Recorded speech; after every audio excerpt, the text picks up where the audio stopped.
Hi, I'm Denny Pavan. I'm with BVS Film Productions, and we're here today with CommTALK Podcast.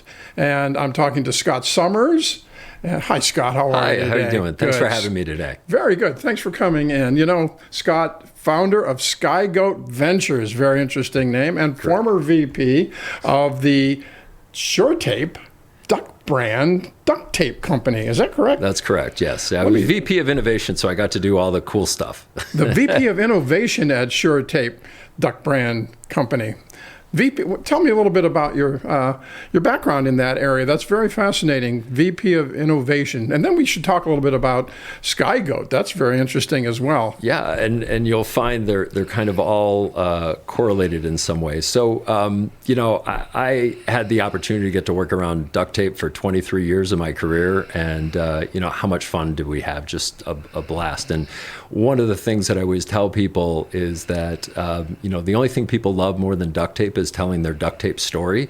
Can't tell you how many times I've been on a plane and like, oh, what do you do? Oh, I work for the duct tape company. And, my dad fixes everything with that stuff. And, he was the hero of the family camping adventure when they sealed off the RV when something broke. Or later, it really evolved, though, and I'll tell you a fun story about that. As we got into making prints and patterns, it was one of the things that was a great decommoditization of the product as we really anchored the brand in with this tween market and started doing colors and prints and patterns. And it was a valuation shift, a value shift. Instead of being just the silver commodity problem, instead of just being the silver commodity product, we were printing patterns on it that the kids would use to make duct tape wallets, purses, etc. And it was amazing how much this really resonated with that particular crowd because it was about the design of the product, not just the physical utility. And we linked in with this group, making things out of it. We had 6.5 million Facebook fans back in the day. We were one of the number one non-food or beverage Facebook fan page in the world. And it was really an exceptional time to be part of that. And it's always a team sport, but I always like to tell the story of one of the projects that I led was the creation of Hello Kitty. So a little 10-yard roll of pink duct tape with Hello Kitty printed on it. Walking into a business, talking to a bunch of hardware guys about it. It was kind of interesting to get some of the people to understand that what we were selling wasn't about the physical utility of the product. It was about the design. And that's what the people were anchoring in on. It's funny because only in America can you stop at a red light and see a taillight taped on with a Hello Kitty. Yes, exactly. Brand tape. Exactly. So that speaks to a little bit of the evolution of the story. Was later on in my career there, I get on a plane and tell people about duct tape, that I was working for duct tape, and they go, oh my God, my kids make everything out of that. So it had evolved from being like father's favorite fix-all to like this product that these kids were using and doing everything with. And now it's further evolved, and we have all types of really specific technologies that serve different end purposes, but that particular time and space was really amazing. I mean, it was $100 million plus business for the company at the time. That's incredible. It was from NFL, Disney, all the brands you would know. Really, really a case study in how to decommoditize a product with a brand and a concept. Yeah. I do have a question too. Then going back in time, at what time period was, first of all, there was gray and black, and you basically have those choices. And what time period was it when actually this innovation evolved? Because, I went growing up with just that. It was either those two colors and that was it. Sure. Well, the duct tape was available in colors in it was probably the late 80s, early 90s, but nobody really knew what it was. They always knew duct tape was that silver roll of tape. And I can tell you that one of the transitional points in our history in America was in 2003 when Tom Ridge, the head of Homeland Security, went on television and said every home needs duct tape tape and plastic sheeting to help protect themselves against a terrorist threat. And boom, duct tape just got sucked out of the supply chain, every retail store. And, we had some of the basic colors assortments in there. And for the first time, people were walking into the tape aisle and asking, okay, is this red tape actually duct tape? Because they were conscious of what they were buying because they were trying to keep their family safe. And that really grew the awareness at that moment in time that duct tape as a format was available in different colors. We had done some basic printing technology in the 90s, things like a camouflage tape, as you can imagine. The core old-fashioned duct tape user would love camouflage. But that really evolved into more of the stylized prints and patterns and licensing that we were doing probably closer to 2010, like right after the iPhone. There was a cultural shift that happened in that teen market right after the iPhone came out in 2007. Yeah. And we used to say that the impetus of duct tape was that people were, it was the blue-haired art kid in the corner in the 90s who wore a duct tape jacket to high school just to say, up yours to the principal at the time. And so that was really a cultural symbol of that creative type. And so when the iPhone came out and people really all wanted to be more of that creator type, that they were making content now with their phones, that was one of the things that kind of pulled to the future and pulled to the surface and really kind of advanced the use of duct tape among that community, because they're like, oh, creators use duct tape. And we were smart enough to recognize that and start to deliver the product in the format they wanted. And it just blew up from there. And that's incredible. The team did an amazing job facilitating it. But that really was understanding the voice of the customer, who it really was, bringing it inside the company and changing what we were doing to deliver back to them what they were asking for. And, relevant to our CommTALK discussion today, when it comes to advertising, marketing is not something you do to someone. I'm going to say that again. Marketing is not something you do to someone. Rather, it's how you bring the voice of that customer inside your company and change what you're doing to deliver what they need or what their unmet needs are or what they're asking for.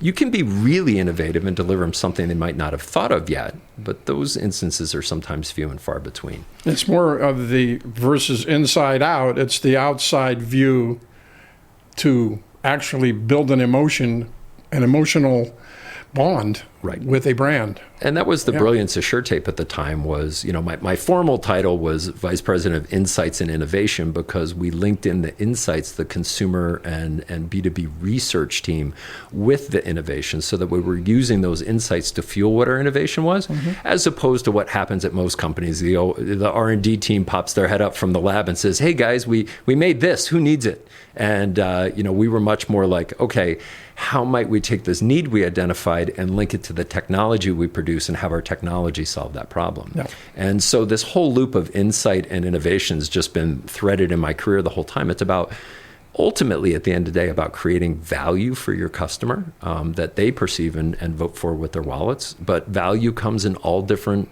shapes and sizes and forms. And I could spend an hour to you talking just about that. Well, there was, I think when we talked in the past, that there was an interesting story that you had told me about a personality that you met on a plane. Oh, I know which. I'm assuming you're talking about Miss America. Miss America. So one of the things that we used to do at Shurtape that was really great is we used to have this duct tape festival, and we'd have 50, 60,000 people come to Little Avon, Ohio, the global headquarters of duct tape, and we had this festival every year dedicated to everything duct tape, and we had a parade, and one year. I think her name was Teresa Scanlon.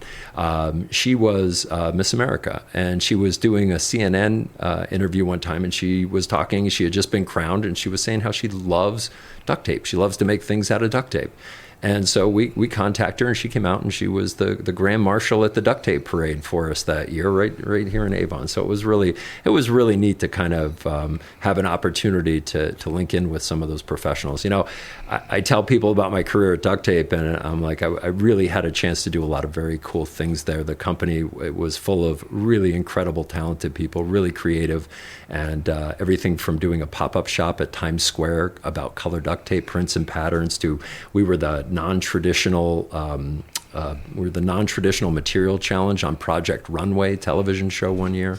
It's just, I mean, but it was really that shift away from the commodities to the much more profitable design items that allowed us to get into more formal communication programs for ourselves, to do national television advertising programs, things of that nature, where we could utilize the media not just as PR stunts and campaigns and social media aspects, but far more controlled messaging about our brand and about the product and how people can engage and use it. So what happened was we put those formal messages in, and then they would be amplified by the grassroots campaigns. And that just forever changed the company and the way we were doing things. It was really, that's fantastic. It was really something to get to witness and be a part of. Yeah, you sparked some thoughts here where I think about, I call them maybe the 3 I's. I'm not sure if they're I's, but there's, innovation, where, that kind of starts it. And then there is more of the immersion of a consumer who gets involved with the brand from that standpoint, and then also the influence that brand has with that person. And then you have the E, which would be the experience that, you live off of that, because now that you've built that association with that, you want to go back to it. It's not like I'm going to the store, I'm just going to buy a particular brand. I'm kind of tied to that brand at this point because of the relationship. I was just going to say it's all about, what is a brand at the end of the day? The brand is just the name given to a relationship between an end user or consumer of a product and the company behind it or the product itself. Yeah. And the more you build that brand to mean something consistently and what it stands for, creates an emotional link. And margin lives in emotion, I always like to say. If I'm indifferent, then I'm asking the question, what is it? What's the price? Yeah. But if I really am emotional about that purchase, then I'm asking a different question. I'm asking, what do I have to give up to get this particular one? And that's a radically different mindset. So anytime we're building products or innovating, we're always thinking about that emotional exchange in mind. There's really a couple core different ways that you can create value as a product person, it's really one of them is not when you're talking about something other than just the product, right? Sometimes it's the way you're delivering the product to the customer. And again, this applies both to consumer businesses and B2B businesses, especially in a B2B environment. How you're servicing things around the product itself, how you're delivering that to your customer, what their experience is, can be so much more impactful than just the product itself. Yeah. So asking that question, like, how am I designing the experience of doing business with me? Because if I can make it easier for you to do business with me in a B2B transaction, there's a lot more value to that than just the price of the item. Right. Oh, yeah. The emotion, what kind of emotion can I build into the product? How can I deliver that emotional experience to the end user of the product, either from a brand or a style or something else?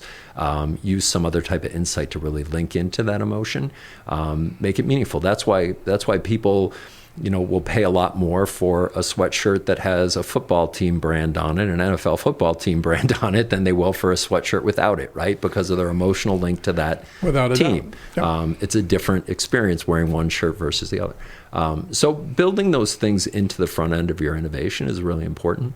And emotional marketing in itself is totally different than product feature attribute marketing. Right. So that part of it is something that is vitally important, whether you are a large manufacturer of industrial products just as well as consumer products. Is that right, Scott? That's exactly right. And we'll talk in a few minutes about some of the current work that I'm doing about really helping drive the valuation of a business. And that really speaks, brand is one of the key intangible levers that you have as a business owner to differentiate your company and create incredible value for your organization by driving that brand meaning. Mm-hmm. So that's one of the levers that we can talk about that, you is definitely available to everyone to pull.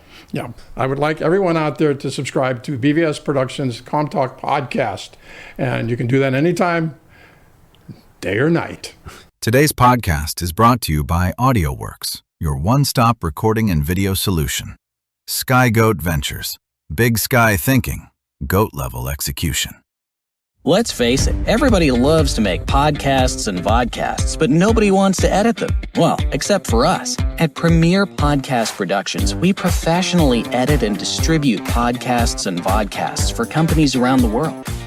And so, Scott, we want to talk a little bit about SkyGoat Ventures. What is it, and what is it that you do? It's a great question. So SkyGoat Ventures is all about big sky thinking and goat level execution. That's what it stands for. And the reason why I came up with that name is because the big sky thinking is the same as your vision. You have to have a vision. You have to have a destination you're striving to get to. But that's kind of worthless unless you also have goat level execution to get you there. And goat level execution that is not aligned to the vision is just activity. It's not progress or productivity. So it takes both pieces of that equation, the big sky thinking and the goat level execution, to create real value for any entity. And so that's why I decided on that name. So it's just a metaphor for what I do now. And so SkyGoat Ventures is a portfolio of products and equity positions, as well as a holding spot for the consulting and coaching work that I do. I also have a website at scottsommers.com that people can reference for the coaching work that I do. And what I really try to do on that side, I'm going to talk about the consulting side now. What I really do is help people accelerate their businesses through the business life cycle. And I do that FAST, FST. So it's a proprietary methodology that I've come up with to help people understand. F stands for foundation. Do you have the foundation of your business set? Are you operating day to day in such a way that your vision is clear and the team is aligned and everybody understands what the goals are, so that you're actually executing what you need to be doing to advance your business, not just working inside your business every day? So it's the things you're doing to work on your business, not in your business. That's the foundation. S stands for scaling. So that's when you get to the point where your business is now stable, you've created your marketing fit, and you're ready to grow quickly, and you're ready to expand and repeat, duplicate, replicate those pieces of your business that are winning. I do that by really helping people understand how to put in marketing programs, strategy, process, organization, and data analytics to help rapidly grow their scaling side of their business. And then T is transferability. That's really helping the business owner know, when it's time for me to exit this business, have I made decisions all along that life cycle that mean I'm able to maximize my valuation when I'm ready to exit my business? Because there's a couple things that happen at transferability at that exit stage. Well, first I'll say I'm a certified exit planner through the Exit Planning Institute. And we talk about the things that really drive business value. So obviously, if you don't set your foundation right and align it to the things that create business value, and you get to scale and you're not scaling and making those decisions consistent with transferability, when you get to the exit, guess what happens? Your business isn't worth what you wish it to be worth because you haven't done the things to prepare the right way for it. So that's what I do, is I help people kind of, so regardless of where they are in that life cycle, I can work with them either to set that foundation or get to scaling. So what does that really mean, though, at the foundation piece before scaling? If you get to scaling before you have your leadership team aligned to the vision, before you've, as a business person, have embedded processes, you're not just the founder making every single decision in the business. You've actually gone from being, the owner making every decision to processes driving the bus. When you get to scaling, if you try to scale before you have that foundation right, all you do is scale chaos. And unfortunately, a lot of times it destroys the business because the owner gets to the point where they're in the middle of every decision. They're working 100 hours a week. They can't take a vacation. They can't take a break. They burn out. Everybody in the business is miserable because things are just grinding to a halt. They're hitting a ceiling because the business becomes a prison for the business owner. And, I've seen it over and over, that entrepreneur who, they take pride in their company, of course, that ownership mentality, but the problem is in the middle of everything. And they can't possibly work any harder than they're working. It's not about that. It's about they're doing everything instead of allowing their teams to do it. And when that happens, you're hitting ceilings as the business owner, and you're capping the growth of your business. And so related to CommTALK, it's really about, a lot of people hit that stall point and they think, oh, I just need more ads because my revenue stalled. Well, guess what? If you don't have the back end right and your systems aren't ready to capture more orders or provide more services to the people you bring in your front door through more advertising, what do you think happens? You end up with a lot of unhappy customers, right? So the advertising isn't the problem. The business processes, the business isn't ready to grow at that point. So you got to get that right. Then you can put those pieces and parts in place to grow your marketing efforts. So I was going to say and ask also if you're looking to work with different businesses. This could be from a startup through the whole growth cycle of a business to the exit side. And whether it's an entrepreneur, a CEO, established business with multiple people, or a small business, these are the types of businesses that you're looking to work with? Yeah, my target sweet spot is really either B2B or B2C business that's product-centric in the $2 million to $50 million or plus range. I've scaled businesses much larger than that. I've been involved in some of the startups, but I tend to tell some of the startup folks, there's a lot of tools out there that they can teach themselves, and in really that startup survival mode, there's other things that they need to get right first before they're thinking about some of the strategies that I'm talking about. And so it's really that $2 million. It's, hey, I've launched and now I've hit that first stall point. Most likely it's because they're still in the middle of everything and they need that fundamental, that foundation, that business operating system put in place in order to help facilitate that growth to the next stage where they can scale. When meeting with a business, let's say for the first time, is there a specific type of process that you would work with to get them started and get them on board to the next level?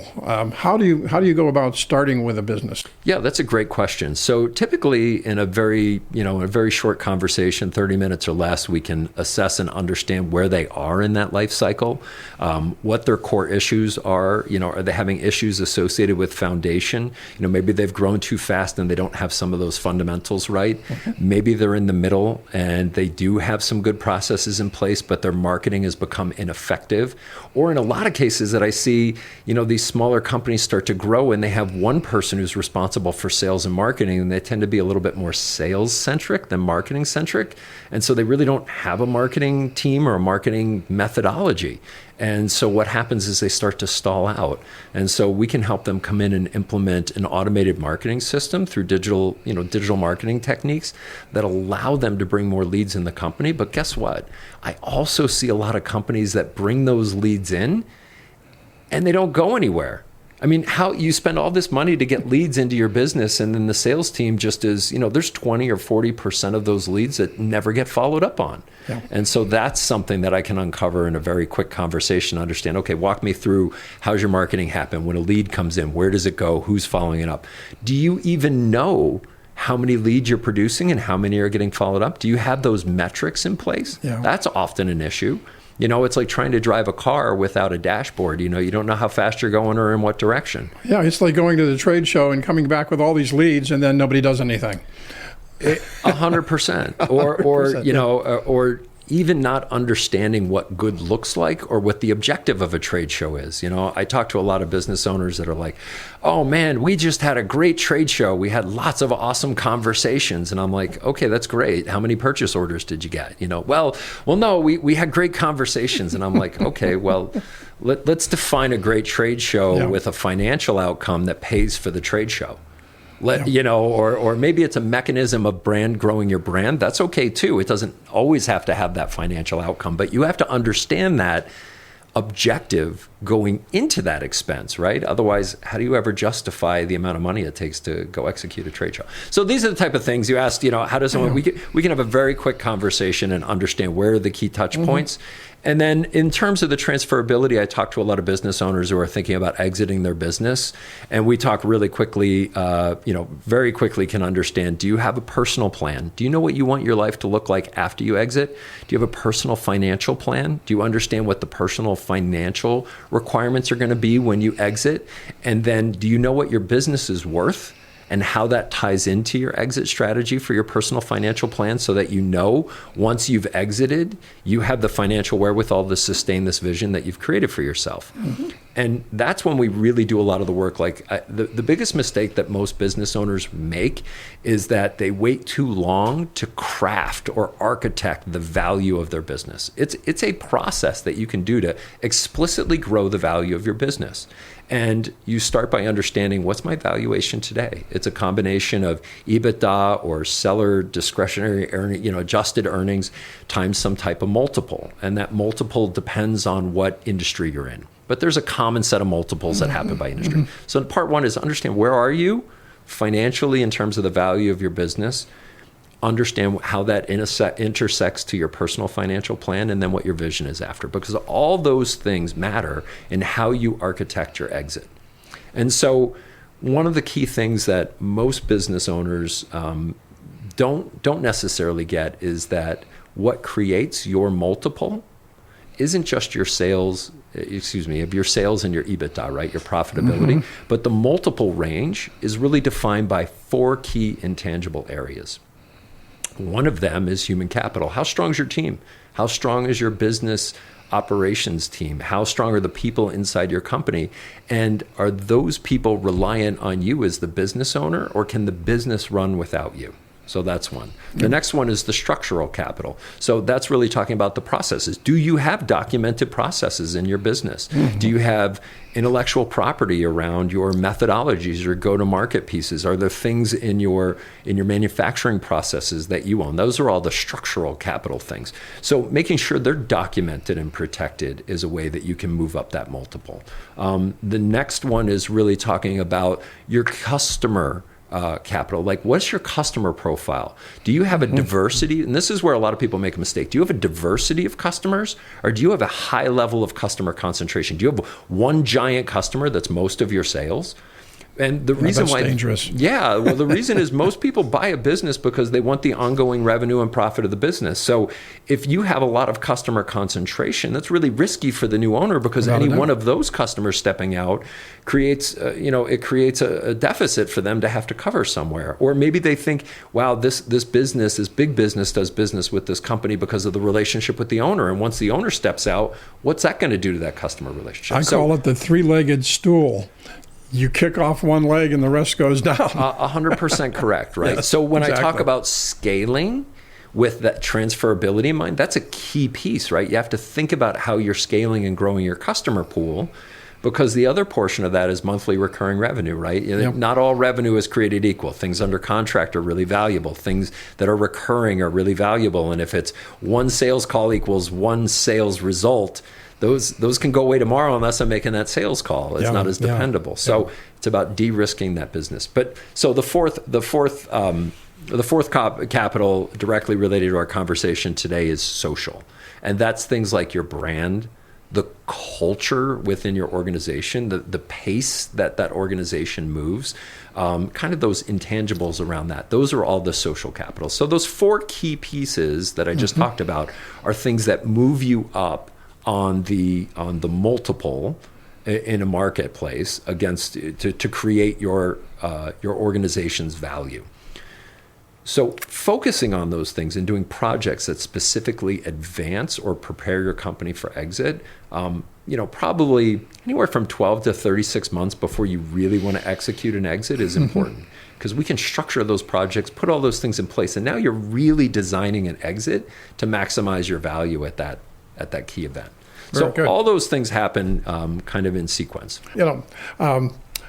Very good. What I wanted to ask is, you are working with different businesses, and with your experience as VP of Innovation at Shurtape, the duct brand duct tape company, that you may, as an innovator in a sense, and all the different types of new products that you worked on, perhaps working with a company, you may see an opportunity that the company has not seen to develop a new product or something that they're doing in their processes that could be an innovation in its own to take them into a different stream that could be another revenue generator.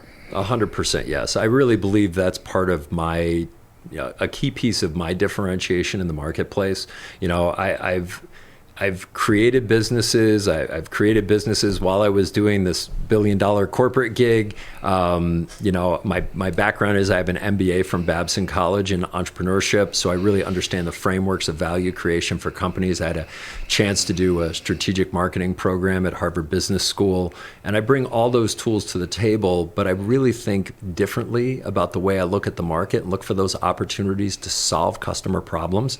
And it's really about creating those emotional bonds between end users and between the company. And I have a real passion about helping these business owners really maximize this opportunity in their lives. As someone who grew up in an entrepreneurial family, I've seen the impact that that has both structurally on the owner's ability to participate in the family when they're busy, really busy growing their business and running their business, as well as what a financial exit can mean for the family. It's important for some companies, for some families, it's the most important financial event they'll witness potentially in generations. Mm-hmm. And so I think it's critically important that people get this right. And so, you want to walk through this with someone who's been there, someone who's done that, someone who has a different perspective and isn't just in the day-to-day, someone who can kind of be with you. Just like a coach on a football team, they're not on the field with you, they're coaching from the sideline, helping you execute your plays better. Much can be the role that I play in a lot of these companies to help them really take this important opportunity that they have growing their business and exiting